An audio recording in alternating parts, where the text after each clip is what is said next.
नमस्कार, कशा आहात सगळ्याजणी? चला तर मग आज नवरात्र संपलेलं आहे. 9 दिवस उपवास केलेले झालेला आहे 9 दिवस आणि आज आहे परड्या भरायचा दिवस.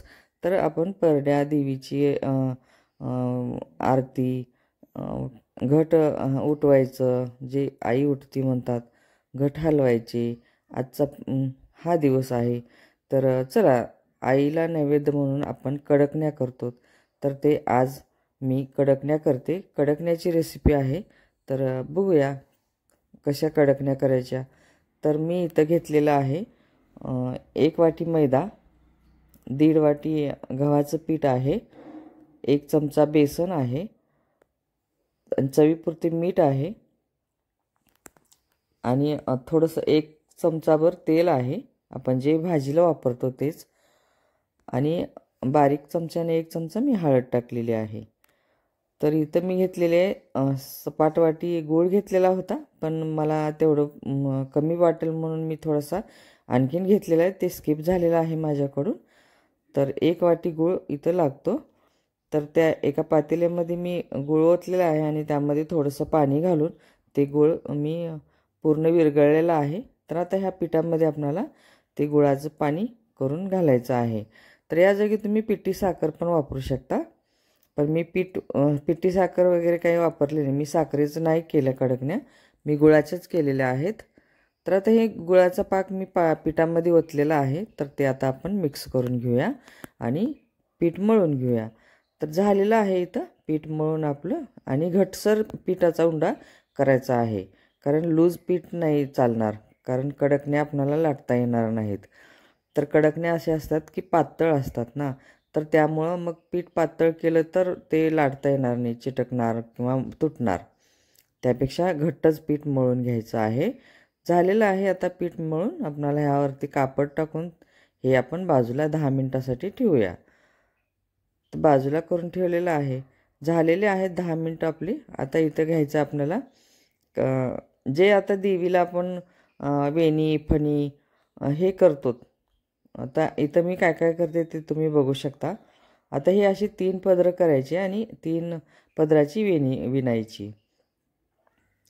कारण माझ्याकडे 2 घट असतात ना, त्यामुळं मी 2-2 करते. इथं 2 वेण्या केलेल्या आहेत, 2 फण्या करते, खायचे पान असतात, आरसा असतो, करंडा असतो, जोडवी असतात, बांगड्या असतात.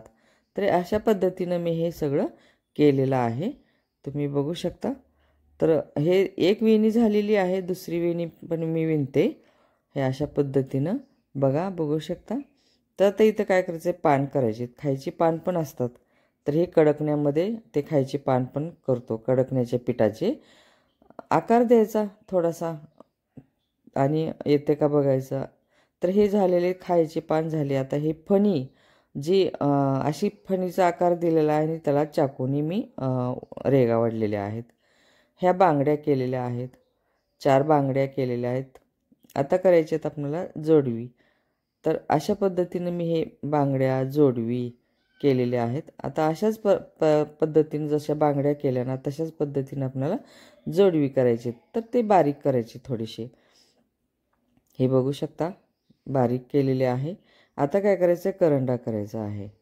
तर 2 घट असतात ना, तर दोघींना मी करते 2 करंडे. हे वरचे टोपण झाकण करायचे त्या करंड्याचे. तर झालेलं आहे आता आपलं हे, बघू शकता. आणि हे आरसा केलेला आहे, हे आरसा केलेला आहे. आता इथं बघू शकता, अशा आरशाचा आकार दिलेला आहे. आता करायचं आपल्याला कडकण्या. पातळ लाटायच्या आहेत आणि त्याला ते ओवायचं असतं ना दोऱ्यामध्ये, तर त्याला अशी वेज पाडून घ्यायची कडकण्याला. तर हे अशा पद्धतीनं. तर झालेले आहेत आता हे आपली कडकण्या बनवून झालेल्या आहेत. बांगड्या, जोडवी, वेणी, फणी, खायची पान, आरसा, करंडा हे असे केलेले आहेत आणि आता कडकण्या पण केलेल्या आहेत. तर झालेले आहेत आपल्या कडकण्या. आता काय करायचं आहे, आता गॅसकडे जायचं आहे, गॅस चालू करायचा आहे आणि गॅसवरती कढई ठेवायची आहे. तर हे तळून घ्यायचं आहे ना आपल्याला. तर हे गॅसवरती कढई ठेवलेली आहे. कढईमध्ये तेल ओतून घेऊया आणि तेल गरम झालं की आपल्याला हे तळून घ्यायचं आहे. तेल गरम झालेलं आहे. आता हे जे सुरुवातीला कडक नाही तळणार, जे हे मी केलेले सगळं वेणी फणी आहे ना, तर ते मी तळून घेणार आहे. हे बघा अशा पद्धतीनं तेल जास्त गरम नाही करायचं, गॅस बारीक करूनच हे तळून घ्यायचं आहे. आता जास्त हे करायचं नाही, त्याला लालसरपणा येऊ द्यायचा नाही. थोडंसं माझे वेण्या थोड्या हे झालेल्या आहेत, हरकत नाही. तर बाकीचं सगळं तळून घेऊया. हे झालेले आहेत. आता पान झालेले आहेत, वेण्या झालेल्या आहेत, फणी झालेली आहे. आता बांगड्या आणि जोडवी हे अशा पद्धतीने मी तळून घेतलेलं आहे. आता टाकायचे करंडी. जे करंडे आहेत ना, कुंकाचे, हळदी आणि कुंकासाठी करंडा असतो. हे सगळं देवीला लागतं.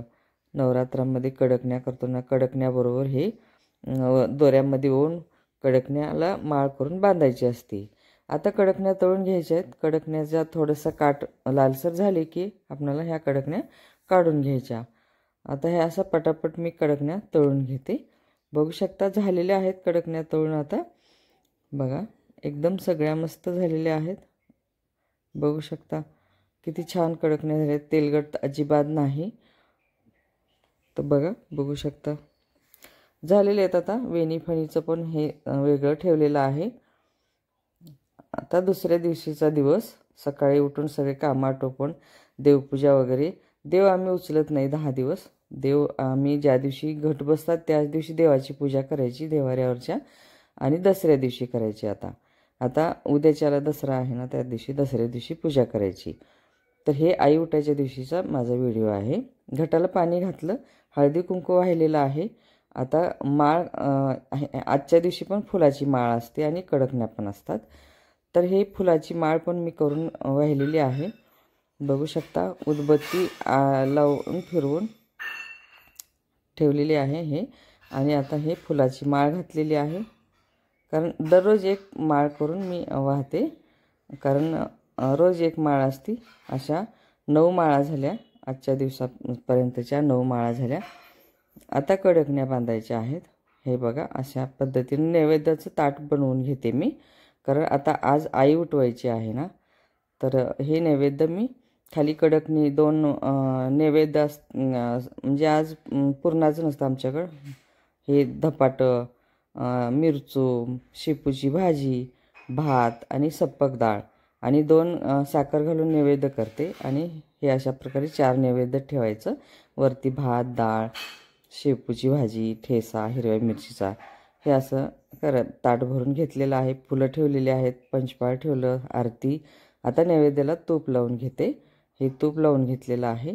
आता देवीच्या पुढं घटापुढं आणलेलं आहे. आता ह्या कडकण्या बांधायच्या, नैवेद्य ठेवायचं आणि घट उठवायचे, हलवायचे.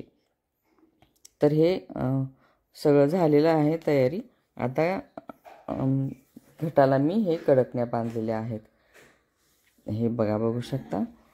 तर आता घटावरती मी नैवेद्य ठेवते आणि हे अशा पद्धतीनं आमच्याकडं कसं आहे ते तुमच्याकडं कसं वेगळं असणार आहे ते तुम्ही कमेंटमध्ये सांगा. तर हे घटाच्या वरती मी नैवेद्य ठेवला आणि घटाला हलवलेला. आई राजा उद उद सदानंदीचा उद उद असं म्हणतात आणि घटाला हलवतात. तर हे झालेलं आहे. आता हे बघू शकता ऊद लावलेला आहे, दिव्यामध्ये तेल आहे, उदबत्ती लावून आता आरती करून घ्यायची आहे. हे झालेलं आहे. आता आरती पण करून आता परड्या भरायच्या आहेत. तर मी हे परड्या आलेल्या आहेत माझ्याकडं. आणि हे सगळं नैवेद्य, पीठ, मीठ, मिरची, हिरवी मिरची असते, लिंबू असतं, कांदा पण असतो त्यामध्ये पिठामध्ये. तर हे मी परड्या पण भरून घेतलेल्या आहेत. असं असतं हे 9 दिवस झाल्यानंतर 9व्या दिवशी हे परड्या वगैरे भरतात, आई उठती. तर असं आमच्यात 9 दिवसाच्या ह्याच्यामध्ये हे असे राहतात. दररोज एक माळ घटाला आणि हे 9व्या दिवशी परड्या भरायच्या, आई उठवायचं. हे सगळं झालेलं आहे. कसं झालं आहे काय नाही ते मला कमेंटमध्ये सांगा. शेअर करा, सबस्क्राईब करा. सबस्क्राईब करायला विसरू नका. नवीन ज्यांनी आहेत ना त्यांनी मला सबस्क्राईब करायला नक्की करा, विसरू नका.